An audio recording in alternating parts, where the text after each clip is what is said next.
রংপুর জেলার রংপুর বিভাগের 8টি জেলাতে কসম খোদা প্রতিদিন প্রতিদিন মুসলমান খ্রিস্টান হইতেছে। আমি নিজে গত বছর এক চিল্লা পুরা 40 দিন দিনাজপুর ছিলাম, 40 দিন ছিলাম। আমি রন্ধ্রে রন্ধ্রে আমার গাড়িটা দিয়া, আমার গাড়ি সহ চিল্লা দিছে, ড্রাইভার সহ পুরাটা জেলা চষে বেড়াইছে, 3 জেলা অনবরত দৌড়াইছে 40 দিন। হুজুর আলহামদুলিল্লাহ 63টা জামাত কাকরাইলে, 950 মানুষ আল্লাহ রাস্তায়। কিন্তু আমি দেখছি সেখানে অগণিত, শুধু দিনাজপুর জেলাতে 500-র উপরে ছোট বড় গির্জা এবং চার্চ আছে।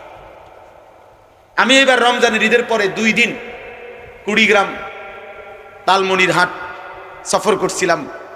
সেখানে আমি নিজ চোখে দেখছি, কসম খোদার, এমন 2 ভাইকে দাওয়াত দিছি, তারা খ্রিস্ট ধর্ম প্রচার করে, তারা আগে মুসলমান ছিল।